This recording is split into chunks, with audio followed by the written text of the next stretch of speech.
کہ APC بہت پیچھے رہ گئی لیکن نواز شریف کی تقریر بہت آگے نکل گئی، جبکہ حکومت کی طرف سے یہ کرٹیسائز کیا گیا ہے کہ انہوں نے سزا بھی کاٹی ہے، بلکہ کاٹ رہے تھے جب وہ لندن آئے اپنے علاج کے لیے، اور بہت سے کیسز جو ہیں وہ بھی موجود ہیں۔ ایسی صورت میں ایک مجرم کا سوشل میڈیا پہ آ کر قوم سے خطاب کرنا نہیں بنتا، اور ملک کے اندر پیمرا کو یہ کہا گیا کہ کچھ تبدیلیاں لائیں اور اس حوالے سے کچھ دیکھیں کہ کیوں ان کا خطاب دکھایا گیا، بلکہ کچھ جو چینلز ہیں انہوں نے ان کا جو خطاب دکھایا ہے اس کے خلاف بھی کوئی کارروائی کی جائے گی، لیکن ملک کا جو پیمرا کا جو سوشل میڈیا کے حوالے سے کوڈ آف کنڈکٹ ہے الیکٹرانک میڈیا کے حوالے سے 2015 کا، اس میں ایسا کچھ مینشن نہیں ہے، کہیں ایسا ذکر نہیں ہے کہ ایک مجرم جو سزا یافتہ ہو یا سزا کاٹ رہا ہو وہ اس کا موقف ٹی وی پہ دکھایا جا سکتا ہے، لیکن کرنٹ گورنمنٹ جو اس حوالے سے کچھ کرنے والی ہے، ہم دیکھیں گے کہ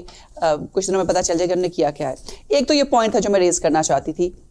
دوسرا انہوں نے مینشن کیا جنرل عاصم سلیم باجوہ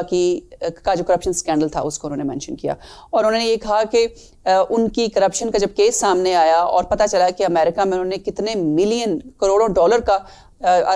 کی ان کی انویسٹمنٹ ہے، نہ تو نیب نے کوئی ایکشن لیا، نہ ان کے خلاف کسی قسم کی کوئی مانیٹرنگ جج سامنے آیا، اور نہ ہی کوئی JIT بنی، جو ایکسپیکٹ نہیں کیا جا رہا تھا کہ نواز شریف اس بات کو کہیں گے۔ انہوں نے ایک بات اور بڑی انٹرسٹنگ کی، انہوں نے کہا کہ ان کو بچانے کے لیے SECP کے جو ریکارڈز تھے اس میں بھی تبدیلی کی گئی۔ اب آپ کو یاد ہوگا، اور میں نے یہ پروگرام بھی کیا تھا، کہ ساجد گوندل جو کہ جرنلسٹ ہیں لیکن وہ جوائنٹ ڈائریکٹر بھی ہیں securities and exchange commission of Pakistan کے، SCCP کے جوائنٹ ڈائریکٹر ہیں، ان کو 3 سپٹمبر کو وہ غائب ہو گئے تھے، ان کا پتہ نہیں چل رہا تھا، اور 5 دن کے بعد 8 سپٹمبر کو واپس آ گئے۔ پھر نے ٹویٹ کیا کہ وہ کہیں چلے گئے تھے، ان کے دوستوں کا شکریہ جنہوں نے ان کی غیر موجودگی میں ایک شور اٹھایا، اور نے کہا کہ وہ اپنی کچھ فرینڈس کے ساتھ چلے گئے تھے باہر سیر کرنے کے لیے۔ اب ساجد گوندل جو کہ SCCP کے جوائنٹ ڈائریکٹر ہیں، 5 دن وہ مسنگ رہے، ان کا پتہ نہیں چلا، تو کیا اس کا کوئی کنیکشن ہے SCCP کے اس ریکارڈ میں رد و بدل کے حوالے سے جس کا ذکر نواز شریف نے کیا؟ میں صرف ایک پوائنٹ ریز کر رہی ہوں، کیونکہ جب انہوں نے SCCP کا ذکر کیا تو مجھے ایک دم سے ساجد گوندل کا خیال آیا کہ ان کو بھی 5 دن کے لیے کہیں وہ غائب تھے، اور یہ SCCP کے جوائنٹ ڈائریکٹر ہیں۔ آپ نے دیکھا ہوگا کہ جب وہ یہ بات کرتے جب انہوں نے عاصم سلیم باجوہ کا نام لیا تو پاکستان میں چند TV چینل ان کا یہ خطاب لائیو دکھا رہے تھے، اور جب انہوں نے جنرل صاحب کا نام لیا تو وہ چینلز نے ان کی اسپیچ کا وہ حصہ میوٹ کر دیا، اس وقت ان کی جو آڈیو تھی وہ نہیں دکھائی گئی۔ اور چند روز پہلے میں نے بھی ایک پروگرام کیا جس میں آپ کو میں نے یہ بتایا کہ پاکستان میں ایک نیا بل پاس ہوا ہے، اور اس بل کے پاس ہونے کے بعد اب کوئی بھی شخص جو پاکستان آرمی یا پاکستان آرمی کے کسی رکن کے خلاف بات کرے گا اس کو 2 سال کی سزا بھی ہو سکتی ہے، اور اس کو 2 لاکھ جرمانہ بھی ہو سکتا ہے، دونوں سزائیں ہو سکتی ہیں۔ تو کیا نواز شریف کے خطاب سے پہلے یہ بھنک پڑ گئی تھی پاکستان میں، یا حکومت کو یا اسٹیبلشمنٹ کو اس کا پتہ چل گیا تھا کہ نواز شریف ایک تقریر کریں گے اور اس میں وہ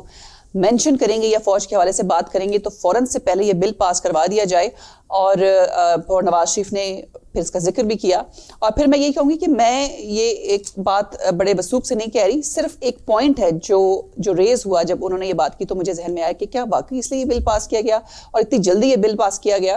APC سے چند روز پہلے جو بات کھل کے آ گئی ہے کہ اپوزیشن پارٹیوں کا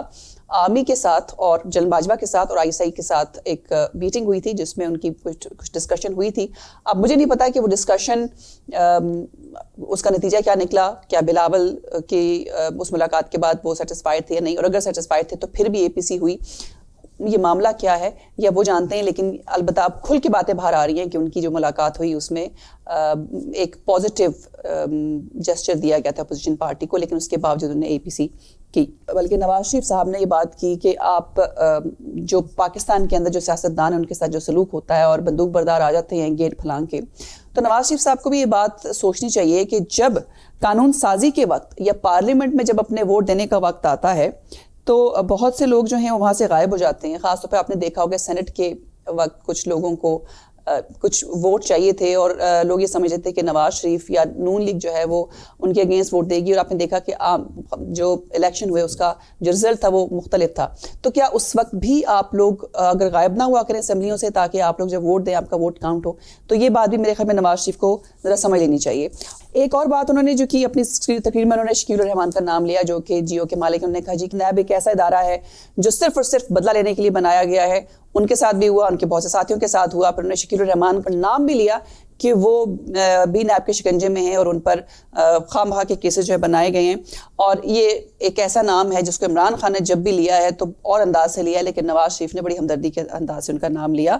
اور اب جو ایک ملک گیر احتجاجی مظاہروں کا اعلان کیا گیا ہے APC کی مشترکہ اس کانفرنس کے بعد, تو اب دیکھتے ہیں کہ ملک کے اندر یہ جو اعلان ہوا ہے کیا یہ حکومت گرانے میں کام آ سکتا ہے. کیا عمران خان کی نااہلی جو ہے وہ کھل کر سامنے آ گئی ہے, اور کچھ لوگوں نے یہ بات بھی کرنا شروع کر دی ہے کہ اگر عمران خان کچھ اور طاقتوں پر بھروسہ نہ کرتے اور اپنے آپ کو اتنا کمزور نہ کرتے اور کچھ ڈیلیور کرتے تو آج یہ واقعہ پیش نہ آتا. اور نواز شریف نے لاہور ریپ کیس کے بارے میں اس خاتون اور اس کے بچوں کے حوالے سے بات کی, اور CCPO کے بارے میں بات کی کہ ایک ایسا شخص کرسی پر بیٹھا ہے جس نے انتہائی غیر ذمہ دارانہ بیان دیا لیکن وہ موجود ہے اور اس کو بھی تحفظ دیا جا رہا ہے. یہ ایسی نااہلیاں ہیں کرنٹ گورنمنٹ کی کہ جس کے بارے میں ظاہر اپوزیشن کو بھی موقع ملا اور لوگ بھی اس حوالے سے بات کر رہے ہیں. یہ سوال لوگ پوچھ رہے ہیں کہ آخر ایک دم سے نواز شریف جو بیمار تھے کیسے سوشل میڈیا پہ آئے, اور ایک دم سے انہوں نے اپنا سوشل میڈیا بھی YouTube چینل اور ٹویٹر جو ہے اس کو لانچ کیا, اور ساتھ ساتھ انہوں نے ایک تقریر بھی کی, اور ایسی تقریر کی کہ جس کو ایکسپیکٹ نہیں کیا جا رہا تھا. اس میں 2-3 پوائنٹس ہیں جو میں بتانا چاہوں گی. انہوں نے ذکر کیا شاہ محمود قریشی کے اس بیان کا جو سعودی عرب کے خلاف انہوں نے دیا, اور اس کے بعد ایک ریئیکشن سامنے آیا کہ کس نے ان کو کہا کہ آپ یہ بیان دیں انہوں نے,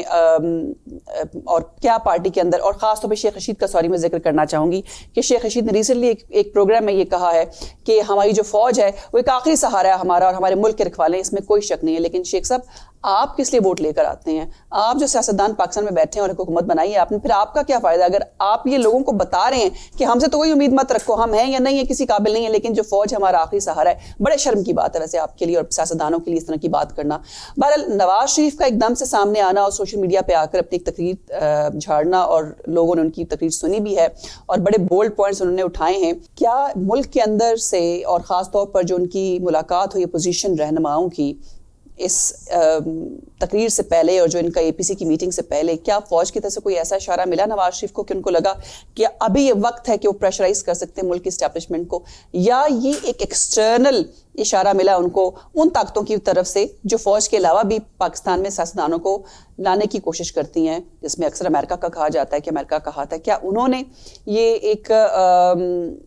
اشارہ دیا ان کو کہ آپ اب اس قسم کی کوئی کارروائی ڈالیں, اور کیا اب نواز شریف جو ہیں واپس پاکستان جائیں گے یا تیار ہیں پاکستان جانے کے لیے؟ کوئی ایسا سینیریو ڈیولپ ہو سکتا ہے کیونکہ 11 اپوزیشن جماعتیں اگر مل کر ایک حکمت عملی طے کرتی ہیں, اور اگر ان کو صرف ہزاروں کارکن بھی سڑکوں پر آ جائیں, کرنٹ گورنمنٹ کے لیے کام کرنا آسان ہوگا یا مشکل ہوگا؟ یہ کچھ پوائنٹس تھے جو میرے ذہن میں تھے, میں نے کہا آپ کے ساتھ شیئر کروں اور آپ بھی اس حوالے سے سوچیں اور پروگرام میں ضرور اپنے کامنٹس کے ذریعے شامل ہوں. اگر یہ ویڈیو آپ کو پسند آئی ہے تو اس کو لائک اور شیئر ضرور کریں اور میرے چینل سبسکرائب کریں تاکہ آپ کو مزید پروگرامز کے نوٹیفیکیشن ملتے رہیں. یہ تھا آج کا پروگرام, پھر ملیں گے. اللہ حافظ.